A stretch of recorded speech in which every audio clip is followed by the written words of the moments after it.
Le 8 mars, c'est un mémorial, c'est un souvenir où la femme se souvient. C'est un peu comme un anniversaire où la femme se souvient que après avoir été malmenée durant tant d'années, voici, j'ai manifesté qui je suis. J'ai manifesté la déesse que je suis. Ce n'est pas en ce jour qu'un mari devrait dire à sa femme sort. Non. Ce n'est pas en ce jour qu'un mari devrait l'acheter un cadeau ou l'acheter un pain. C'est être méchant ça. Nous devons manifester l'amour chaque jour. Nous devons donner un présent à nos bien-aimés, à nos enfants, à nos femmes, etc. C'est chaque jour. Ce n'est pas seulement le jour d'une soi-disant fête, d'un mémorial que nous devons faire quoi que ce soit. Ce n'est pas ce jour-là que voilà, une femme devrait refuser de satisfaire son mari dans le cadre peut-être sexuel parce que voilà, il n'a pas acheté un pain. Ce n'est pas ce jour que voilà, cette dernière doit boire jusqu'à s'enivrer et devenir sourde. Non, c'est ce qui montre que jamais son mari lui a laissé la liberté. C'est un peu comme un chien dont on a cassé les chaînes et il est sorti ce jour, il mange au pont ou il devient obèse. Il peut même se tuer. C'est pourquoi plusieurs se trouvent dénudés, plusieurs sont ivres, enlèvent les habits pour jeter, etc. Et j'accuse le mari. Si tu l'avais appris à sortir pour pouvoir prendre un peu, si tu l'avais appris à sortir pour se détendre et se reposer du travail inlassable de nettoyer la maison, prendre soin des enfants, etc.,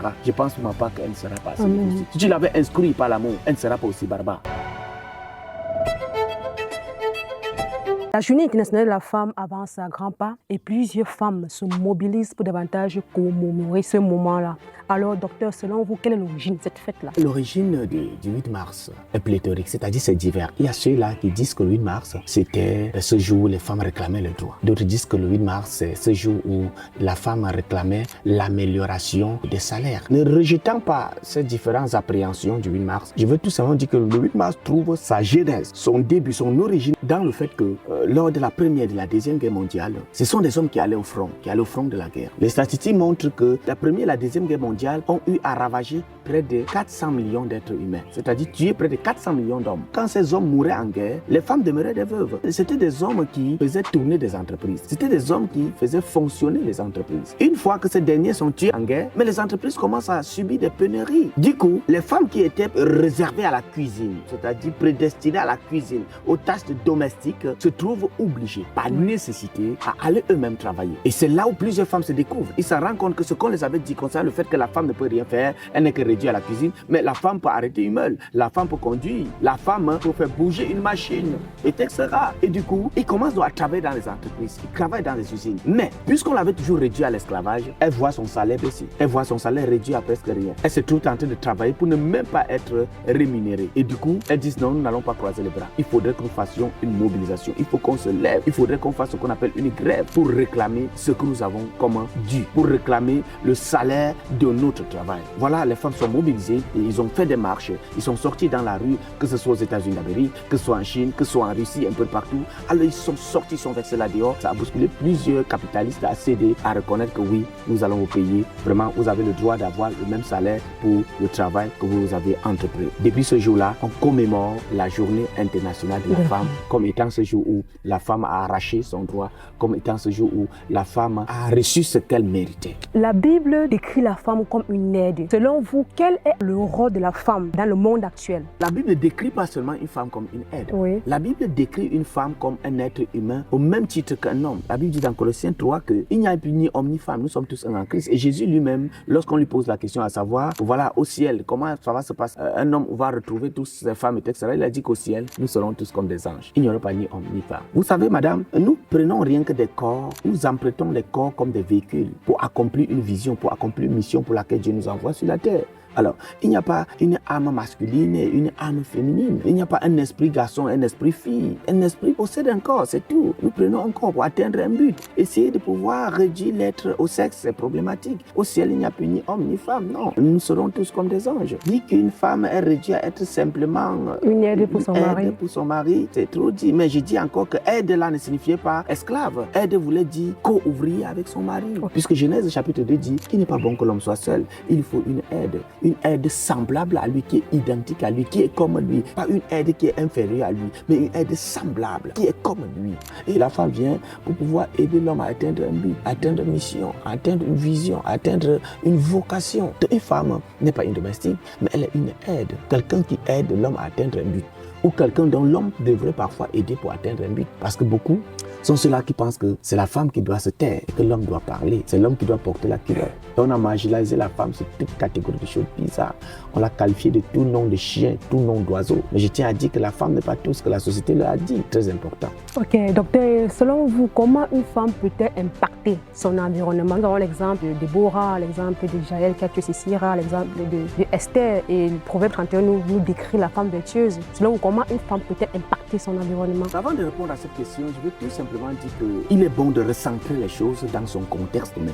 Dieu n'a jamais demandé à un autre homme d'aller dominer son frère. Dieu nous a demandé de pouvoir assujettir la création, c'est-à-dire dominer la création, mais pas dominer notre frère. Le seul commandement que Dieu donne à l'homme concernant l'homme, c'est « tu aimeras ton prochain comme toi-même ». Nous sommes dans une société très injuste et rusée, voire même machiavélique, en ce que la philosophie du plus fort est toujours la meilleure. Autrefois, c'était la femme qui était acclamée. Dans la mythologie grecque, par exemple, vous allez voir des déesses comme la déesse Diane. Être une femme signifie être une déesse, être un dieu. La femme était symbole de puissance. Mais aujourd'hui, parce que celui qui porte des testicules s'est levé, il a réduit celle-là qui porte des couilles à l'esclavage. Et ça devient problématique. On l'a qualifié avec toute catégorie de noms machiavéliques. La vipère dorée, mal nécessaire, Delilah. Mais pourtant, c'est pas comme ça que Dieu la voit. La femme, c'est une bénédiction de Dieu. La femme est au même titre que l'homme. On nous a fait comprendre que non, la femme ne pouvait rien faire. Elle est destinée à cuisiner, à préparer. Et vous avez bien sûr mentionné la Bible. Et je tiens à vous dire que dans mes dizaines de lectures de la Bible, je n'ai vu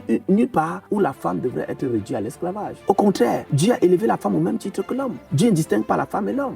Dieu a utilisé les femmes au même titre que des hommes. Je me rappelle dans Juge chapitre 5, lorsque des hommes fuient le royaume, lorsque Sisera attaque le peuple de Dieu, c'est une femme du nom de Déborah qui se lève et elle renverse Sisera. C'est une femme du nom de Jaël qui tue Sisera. Le seul roi de son temps qui maîtrisait l'art du fer, il avait des chars. Et lorsqu'il te déclarait la guerre, non, tu commençais déjà à t'agenouiller pour négocier. Mais une femme l'a renversé. Au temps de Moïse, vous allez voir que la grande sœur de Moïse qu'on appelait Myriam a pris la parole. Mais plusieurs sont allés, plusieurs doctrines parlent jusqu'à dire que la femme dans cette terre, elle doit fermer sa bouche si elle veut connaître quelque chose qu'elle demande à son mari. Et si son mari ne connaît pas, c'est problématique. On a réduit cette merveilleuse créature à l'esclavage. Pour plusieurs, avoir une femme signifie avoir une domestique, avoir un esclave. Et plusieurs de nos parents épousaient beaucoup de femmes comme étant des esclaves qui doivent les aider à cultiver le champ. Ce n'est pas comme ça que Dieu nous observe. La femme, c'est une bénédiction de l'Éternel. Ma Bible ne dit pas que c'est la femme qui prépare. Ma Bible dit plutôt que c'est l'homme qui prépare. Oui, ne me regardez pas ainsi, c'est vrai ce que je vous dis. Vous allez voir que lorsque Dieu vient à Abraham sur les chaînes de Mamré, ils se font de trois hommes. La Bible dit que c'est Abraham qui allait arrêter un veau, à préparer, à donner à Dieu. Et Dieu a mangé pour aller détruire Sodome et Gomorrhe. Lorsque Isaac veut bénir son fils, il dit, va m'arrêter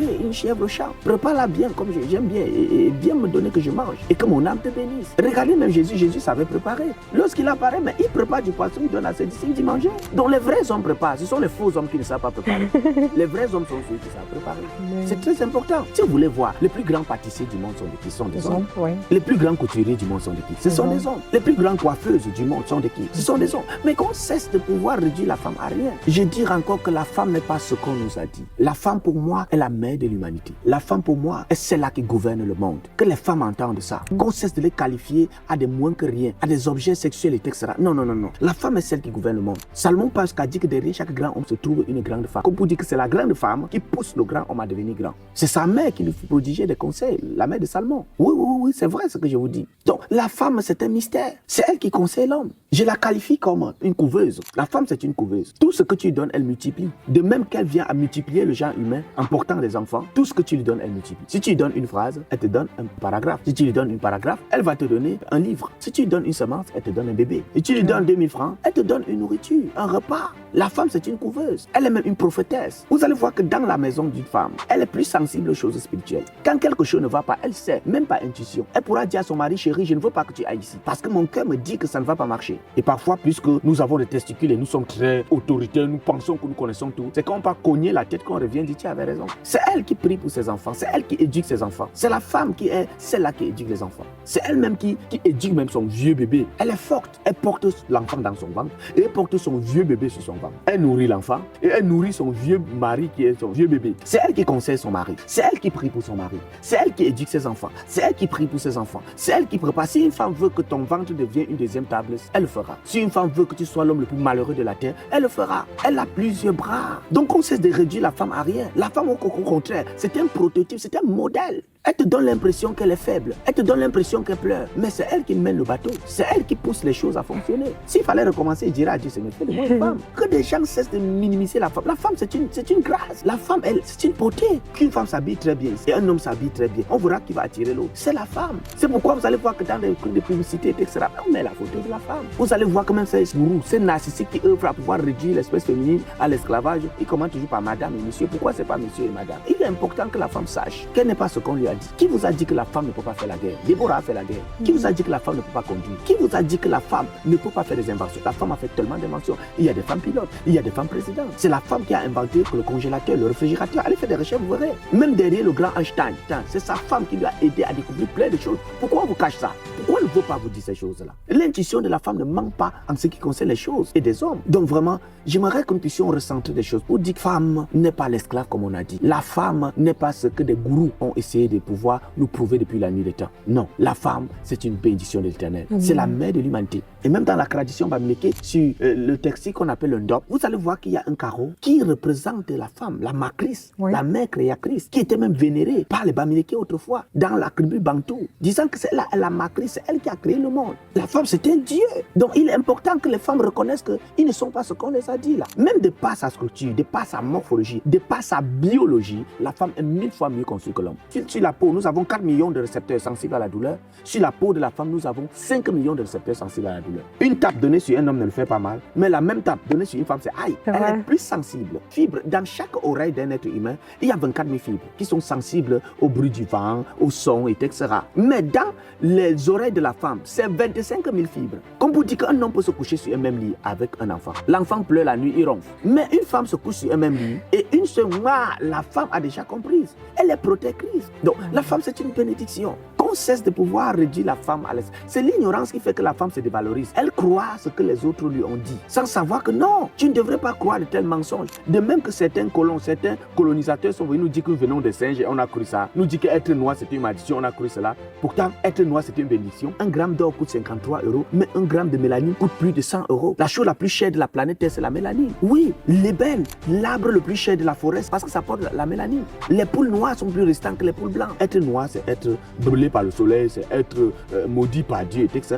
Et on a cru ça, et les gens se décapent, se détruisent. De même, on a dit à la femme comment elle était vipère dorée, elle était Dalila, elle était mal nécessaire, et elle en a cru cela. Non, vous ne deviez plus croire ça. À vous les femmes, vous ne deviez plus croire ça. Vous deviez savoir que la femme doit être incapable de se lever et renverser le monde. C'est pas des femmes que le roi Béanzé a résisté aux colonisateurs. C'est pas une femme que Dieu a sauvé le peuple de Dieu lorsque Sisera voulait massacrer le peuple de Dieu. Donc que la femme ne se taise plus, qu'elle se lève et manifeste qui elle est. Vous allez voir les gens comme le pasteur Christ Oyakileme. C'est la résistance d'une femme. Les personnes comme le Benny Hill. Mais c'est des femmes comme Catherine Kuhlman qu'ils ont bâties. Les gens comme les mères État qui ont apporté le réveil dans le monde. Mais les femmes, cessez de vous taire. On vous a dit que vous fermez vos bouches, vous n'allez pas prêcher, etc. Et vous acceptez ça. Essayez d'étudier l'histoire. Vous verrez que l'humanité est conçue par des femmes. Même derrière le grand Hitler, il y avait sa femme qui le conseillait. Le grand réveil du monde a été préparé par des femmes. Et des femmes qui ont eu à surpasser tous les critiques de la société, à bafouer toutes les lois de ceux qui portent le pantalon pour essayer de prôner qui ils sont, de manifester des déesses qu'elles sont, des amazones qu'elles sont. Si un homme n'écoute pas la voix de sa femme, il sera échec. Donc si toi tu es un homme, tu ne bouscules pas ta femme à manifester la couveuse qu'elle est dans ta vie, tu vas échouer. Un homme devrait écouter sa femme plus que tout. Même lorsqu'il veut signer un contrat, il devrait dire à sa femme, prends ça, regarde, voici le contrat, même si elle ne sait pas lire. Son intuition lui dira si ce contrat va marcher ou pas. Des hommes qui n'écoutent pas les femmes vont échouer, ils vont faire naufrage. Donc vraiment, je veux tout simplement honorer les femmes et leur dire que jamais je n'ai manqué de respect à une femme. J'aime la femme, je respecte la femme, j'aime écouter la femme. Même si les gens peuvent me qualifier de matriarcal, disant que j'écoute plus les femmes que les hommes. Oui, je l'accepte parce que ce sont des mystères. Quel est l'impact de l'homme sur la destinée de la femme et son épanouissement? Quand pas d'impact, c'est trop dit. La plupart des hommes se détruisent eux-mêmes en détruisant les femmes. Tu ne peux pas dire que tu es tenté de faire souffrir une femme qui est ta femme et cependant penser que tu te fais du bien à toi. Non. Tous les fois, tu vas détruire ta femme, ton époux, tu es tenté de détruire. Parce que c'est ton aide que Dieu a envoyé. C'est ta couveuse que tu es tenté de détruire. C'est ton appareil de multiplication que tu casses. Et beaucoup de femmes se sont laissées affecter par ces animaux. Eux-mêmes sont dénaturés, sont devenus des tigresses. Vous ne deviez pas être comme ça. Vous êtes appelés à être l'incarnation de l'amour.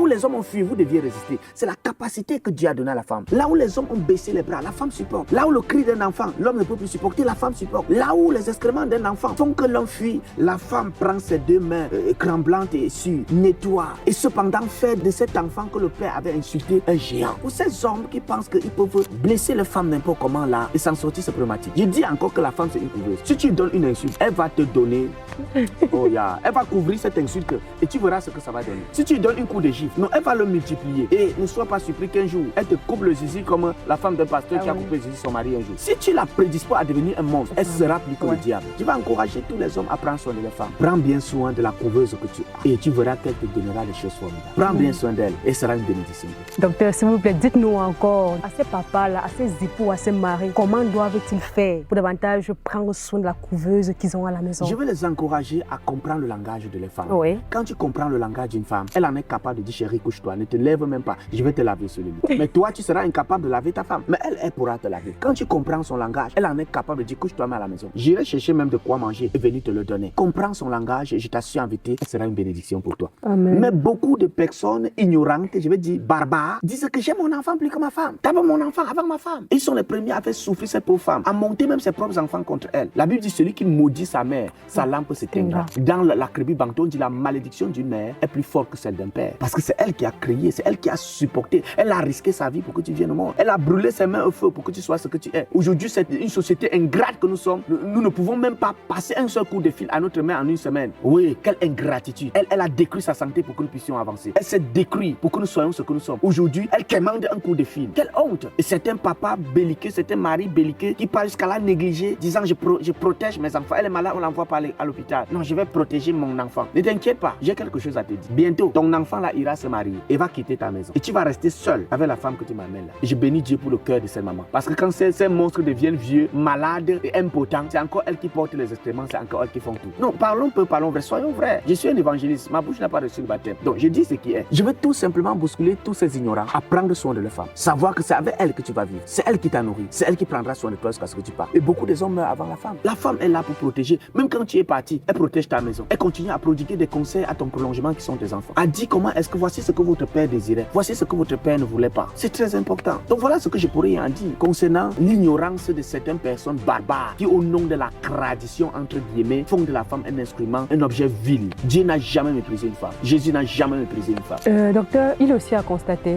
que certaines femmes, en ce jour du 8 mars, pour des actes vraiment bizarres, d'autres par exemple, j'ai vu le cas d'une maman qui a collé sa voie vaginale au superglue, soit disant que son mari n'a pas acheté le 8 mars. D'autres ont eu des problèmes, soit disant que le 8 mars, elle qui doit être libre et l'homme doit tout faire à la maison. D'autres femmes sortent, partent boire, dorment dehors et rentrent étant sous bizarre. Bon, qu'est-ce que vous pouvez dire de cette pensée qui dit que la femme du 8 mars doit être libre, donc tu dois tout faire à la maison? Ce n'est pas seulement du jour du 8 mars que la femme doit être. Tout ce que vous dites ici n'est qu'une appréhension barbare. Oui. Même que le jour de la Saint-Valentin, vous allez voir des gens commettre des choses horribles comme cette jeune fille qui a tué ses 3 enfants et s'est tailladé les veines, disant qu'elle aussi va mourir parce que son mari est allé avec une autre personne. Comme peut-être le jour de la fête de Noël qui est sous-entendu être le jour où Jésus est né et voilà le péché, celui qui vient pour ôter le péché du monde est né. Mais c'est ce jour que le taux de péché augmente d'une manière exponentielle. Tout ceci ne sont que des actions barbares qui n'entrent même pas dans ce qu'on appelle vraiment le sens du 8 mars. Le 8 mars, c'est un mémorial, c'est un souvenir où la femme se souvient. C'est un peu comme un anniversaire où la femme se souvient que après avoir été malmenée durant tant d'années, voici, j'ai manifesté qui je suis. J'ai manifesté la déesse que je suis. Ce n'est pas en ce jour qu'un mari devrait dire à sa femme sort. Non. Ce n'est pas en ce jour qu'un mari devrait l'acheter un cadeau ou l'acheter un pain. C'est être méchant ça. Nous devons manifester l'amour chaque jour. Nous devons donner un présent à nos bien-aimés, à nos enfants, à nos femmes, etc. C'est chaque jour. Ce n'est pas seulement le jour d'une soi-disant fête, d'un mémorial que nous devons faire quoi que ce soit. Ce n'est pas ce jour-là que voilà, une femme devrait refuser de satisfaire son mari dans le cadre peut-être sexuel parce que voilà, il n'a pas acheté un pain. Ce n'est pas ce jour que voilà, cette dernière doit boire jusqu'à s'enivrer et devenir sourde. Non, c'est ce qui montre que jamais son mari lui a laissé la liberté. C'est un peu comme un chien dont on a cassé les chaînes et il est sorti ce jour, il mange au point où il devient obèse. Il peut même se tuer. C'est pourquoi plusieurs se trouvent dénudés, plusieurs sont ivres, enlèvent les habits pour jeter, etc. Et j'accuse le mari. Si tu l'avais appris à sortir pour pouvoir prendre un pot, si tu l'avais appris à sortir pour se détendre et se reposer du travail inlassable de nettoyer la maison, prendre soin des enfants, etc., je pense pour ma part qu'elle ne sera pas à ce niveau-ci. Si tu l'avais instruit par l'amour, elle ne sera pas aussi barbare. C'est tout ce que je peux dire concernant de tels dérapages. Plusieurs femmes ont été blessées par leur mari, blessées par leur société, blessées par leur entourage. Comment ces femmes-là peuvent être être guérie de cette blessure que ces gens ont inculquée dans son cœur? Je vais tout simplement dire à la femme qu'elle devrait prendre conscience de qui elle est. Oui. Elle n'est pas la vipère dorée qu'on a. Elle est pétrifiée de talent. Dieu l'a gavée de beaucoup de choses formidables et merveilleuses. 1000 fois plus que l'homme. La femme est la personne la plus heureuse. La science dit que sur les mamelons d'une femme, il y a près de 6000 récepteurs. Le même nombre que ce qui se trouve sur la verge d'un homme. Rien que le fait de serrer un enfant contre sa poitrine donne à une femme de sourire et être heureuse. Rien que le fait de se regarder dans un miroir donne à une femme d'être heureuse. Pourtant, l'homme, lui, il court de femme en femme. Donc, je vais tout simplement nous encourager à comprendre que la femme devrait prendre conscience de qui elle est. La femme devrait prendre conscience de la merveilleuse personne qu'elle est. Et savoir que sa joie ne dépend pas d'un homme. C'est une erreur de chercher en l'homme ce qui ne se trouve qu'en Dieu. Et je dis à plusieurs personnes qui se marient, si tu n'es pas déjà content seul, ne pas te marier. Le mariage, c'est un partenariat qui consiste à pouvoir poursuivre un but, un objectif, une vision. La souffrance de plusieurs femmes vient d'une malédiction. La malédiction adamique, où Dieu a dit que le jour où tu en mangeras, tu mourras. Et lorsque la femme mange ce fruit défendu, tes désirs se tourneront vers ton mari et lui, il dominera sur toi. Et vous allez voir que les 80% des problèmes d'une femme viennent du désir de ce dernier vis-à-vis de son mari. Elle attend quelque chose de son mari. Ce qui fait parfois, même quand la femme a plus d'argent que son mari, elle continue à tendre la main, à dire chérie, tu ne donnes rien. Parce que Dieu a dit, tes désirs se tourneront vers ton mari. Donc c'était une malédiction. Et je pense que devenir enfant de Dieu, devenir chrétien, une femme ne devrait plus attendre de telles choses. Devenir chrétien, une femme devrait trouver sa joie dans le Seigneur. Amen. Tu aurais bien voulu avoir un mari heureux, attentionné, il n'est pas. Hélas, ta joie ne dépend pas de lui. Ta joie dépend de Dieu. Ta joie dépend de ta vision, de ta vocation. Tu as quelque chose à apporter sur la planète Terre. Tu as quelque chose à donner. Tu as des enfants à bâtir. Tu as des géants à les aider à découvrir leur vision. Donc il est important que tu détournes ton regard de celui qui ne peut pas te donner grand-chose pour te focaliser vers le ciel pourquoi Dieu t'a créé. Amen, docteur. Vous avez dit qu'elle a les enfants à bâtir. Oui. Dites-nous alors, quel est le rôle de la femme dans l'éducation de l'enfant? Je dirais encore qu'on la qualifie de mère de l'humanité parce que c'est elle qui éduque, c'est elle qui bâtit.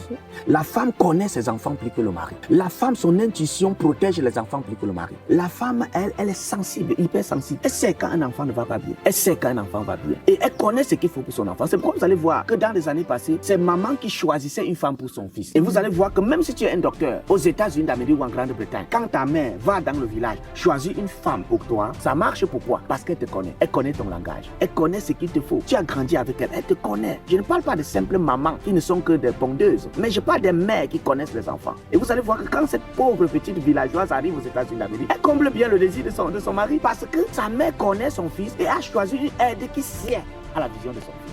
Mais aujourd'hui, tout le monde dit je suis grand. Maman, c'est pas toi qui vas chercher une femme pour moi. Moi-même, je vais chercher une femme pour moi. Et on part, tu t'as dit je t'aime jusqu'à mourir et demain on t'aime jusqu'à fuir. Parce qu'ils ne connaissent pas. Donc c'est la femme qui éduque. C'est la femme qui sait ce qu'il faut. Même quand une fille est violée, elle cache. Elle rentre très sérieuse et maman dit il y a quelque chose qui ne va pas. C'est la mère qui connaît ce qu'il faut. Femme, ayez du temps pour vos enfants. Si le mari n'a pas le temps pour ses enfants, tout pour lui c'est boulot, boulot, boulot, boulot, boulot. Il travaille pour il oublie d'éduquer ses enfants. Vous, maman, prenez soin de ces géants. Amen. Parce que c'est vous qui construisez la maison. C'est vous qui bâtissez les géants. C'est vous qui éduquez. C'est vous qui conseillez même ces vieux maris, ces vieux bébés là. Ne vous laissez pas discret par les nouvelles ASTV, par plein d'autres choses. Apprenez à aller vous balaguer avec les enfants. Apprenez à les apprendre à jouer. Apprenez à les apprendre à encaisser des déceptions, des coups. Apprenez à les préparer à la bataille de la vie qui les attend. Apprenez à prier Dieu pour eux. À prier que Dieu vous montre le pourquoi il vous les a donnés. Marie a prié et Dieu lui a dit je t'envoie un enfant et son nom sera Emmanuel. Ce qui signifie Dieu avec nous.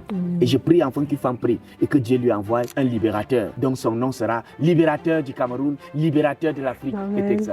Les mamans, c'est vous qui éduquez les enfants. Et parfois, c'est à vous que les enfants confient les secrets. Maman, quand je serai grand, je serai docteur. Quand je serai grand, je serai médecin. Quand je serai grand, je vais aider ceux qui souffrent. Quand je serai grand, je serai pilote. C'est à la mère que l'enfant dit cela quand il a 3 ans, quand il a 4 ans. C'est vrai que l'enfant en grandissant, à partir d'un moment, il perd sa vision parce que la société lui montre une autre chose. Les médias sociaux lui montrent une autre chose. Mais c'est la mère qui devrait lui rappeler que sache que tu es venu pour accomplir telle chose. Ma mère m'a dit, quand je n'avais que 3 ans, mon fils, sache que tu es venu guérir des cœurs. Elle n'a cessé de me le rappeler. Même quand je pouvais pas aller à l'école, elle a dit, tu n'es pas comme les autres. Sache que tu es venu guérir des cœurs. Quand on me faisait ce qui était mauvais, elle disait, ne t'inquiète pas, ne regarde pas à ce qu'ils te font. Quand mes propres frères m'ont rejeté, elle a dit, ne t'inquiète pas, ne regarde pas à ce qu'ils font. Sache que toi, tu es différent. Tu es venu guérir des cœurs. Elle me disait toujours, un père qui guérit des cœurs ne se fâche pas. Ne les abandonne pas. Donc les mamans, vous êtes la bénédiction que Dieu nous appelle. Amen, docteur. Et j'aimerais encore revenir sur un point. Qu'est-ce que vous pouvez dire à cette femme forte, à ces mamans-là? Oui. Quels mots, quelles phrases vous donnez à ces mamans-là qui vous écoutent en ce jour du 8 mars pour se relever, pour suivre le but? Je n'ai pas de mots à leur dire. Oui. Je ne peux pas dire de quelque chose qui est déjà fort que c'est fort et ça change quelque chose. C'est vrai. Je crois que quelqu'un me comprend. Oui. Satan a dit à Jésus, si tu es le fils de Dieu, change cette pierre en pain parce qu'il savait que Jésus est le Fils de Dieu et il savait que Jésus est le pain de vie. Donc, il disait à Jésus que deviens ce que tu es déjà. Amen. Donc, je vais dire simplement à ces femmes que vous êtes des déesses. Amen. Vous êtes des dieux. Levez-vous simplement et manifestez qui vous êtes. N'acceptez plus qu'on puisse vous mentir en vous disant que vous êtes ce que vous n'êtes pas. Vous êtes une créature formidable. Amen. C'est vous qui êtes la main de Dieu agissant sur la terre. Donc beaucoup de courage à tous les moments et que le Seigneur vous bénisse. Amen, amen, docteur. Et nous remarquons dans vos mains un livre intitulé La Vision. La vision. Est-ce que vous nous dites ce que c'est ce livre et pourquoi est-ce que vous évoquez toujours la vision lorsque vous parlez? J'invoque toujours la vision parce que le hasard n'existe pas. Oui. L'humanité n'est pas venue par le hasard. C'est Dieu qui en a créé et tout ce que Dieu crée c'est pour un but. Ce n'est pas parce que tu ne connais pas le but du moustique que tu vas croire que non, il n'a pas. Le moustique existe pour un but. Les mouches existent pour un but. Et si les abeilles ou les mouches disparaissent, vous allez voir que beaucoup de plants ne vont plus produire. C'est eux qui fabriquent ce qu'on appelle que le phénomène de pollinisation. Donc tout ce qui est sur la terre existe pour un but. Tout le monde en venant sur la terre vient avec un objectif, avec une vision, avec une destinée. Et vous allez voir que c'est même cette vision qui détermine ta durée de vie sur terre. Nous n'allons pas vivre éternellement sur la terre. Chaque personne vient sur la terre en mission. Nous sommes des esprits qui habitons encore et nous quittons de l'éternité pour faire notre apparition dans le temps, dans l'optique d'accomplir une mission, une vision. Et quand tu ne découvres pas ta vision, tu es malheureuse, ma fille. Si une femme se marie sans connaître pourquoi elle se marie, elle sera malheureuse. Ce n'est pas l'amour qui maintient les gens unis, c'est la vision qui maintient les gens unis. Dieu dit qu'il n'est pas bon que l'homme soit seul, il faut une aide. Aider Adam à prendre soin du jardin. Quel est ton jardin? Quel est le seul pourquoi Dieu t'a créé? Dieu t'a créé pour faire quoi sur cette terre? Quelle est ta part de participation à la construction de l'édifice de l'existence? Dieu t'envoie sur terre pourquoi? Et chaque personne devrait découvrir sa vision. Les gens sont frustrés parfois parce qu'ils ne sont pas là où ils devraient être. Beaucoup de couples se décrousent parce qu'ils sont mariés pour rien. Ils ne savent pas pourquoi ils sont mariés. Ils ne savent même pas le but du mariage. Chacun dit je me marie pour avoir un partenaire sexuel. Si ton mari devient impuissant, le mariage serait fini. Je marie pour avoir des enfants. Et si ta femme est stérile, le mariage serait fini. On ne se marie pas pour toutes ces choses-là. On se marie pour un but, pour un objectif. Et l'objet peut venir. Les enfants, c'est un objet. Le plaisir sexuel, c'est un objet. D'autres, c'est un objet. Mais l'objectif d'abord. Et c'est pourquoi j'ai mis sur pied ce livre sur la vision. Wow. Pour aider les mamans à éduquer les enfants. Je l'ai dédicacé à tous les mamans. Leur disant que l'éducation n'est pas l'élevage. Beaucoup de personnes pratiquent l'élevage et non l'éducation. Pour aider la société, les jeunes gens à découvrir leur but et à accomplir, à réussir. Parce que Dieu n'a créé personne pauvre. C'est l'ignorance qui nous maintient pauvres. Pour aider les gens à comprendre que c'est les colons qui sont venus avec le principe de l'école, le QI. Je dirais que la réussite n'est pas fonction du QI, du quotient intellectuel. Sinon, comment trouver des docteurs qui sont pauvres et des gens qui n'ont même pas le cercle qui sont riches? Je veux bousculer des personnes à découvrir leur vision et à les accomplir. Parce qu'on n'apprend pas un poisson à nager et on n'apprend pas un oiseau à voler. Découvre ton but et tu vas arriver. Découvre ton but et tu vas réussir. Que ce soit avec diplôme ou sans diplôme. Que ce soit dans un pays riche ou dans un pays pauvre. Je suis arrivé au Togo, tout juste près de l'aéroport du Togo. J'ai vu un papayer qui avait produit et qui avait donné beaucoup de jolis fruits. Et j'étais choqué en disant, waouh, un papayer qui a réussi dans un pays pauvre. Comme pour dire que si tu découvres ta vision, le seul pourquoi Dieu t'envoie sur la terre, tu réussiras même si dans ton pays, on pratique la démocratie, le gouvernement du peuple par des démons. Ouais, tu vas réussir.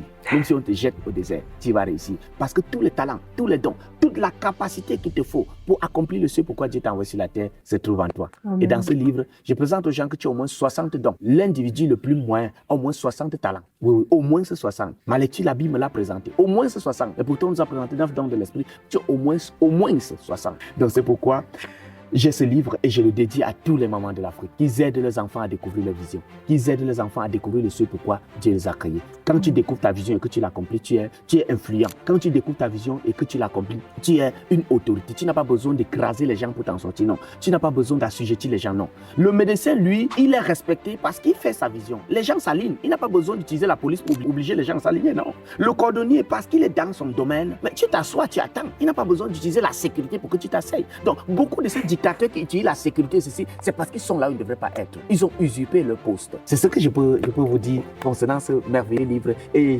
je vous le conseille vraiment. Merci. Merci beaucoup, docteur Sophonie. Merci vraiment.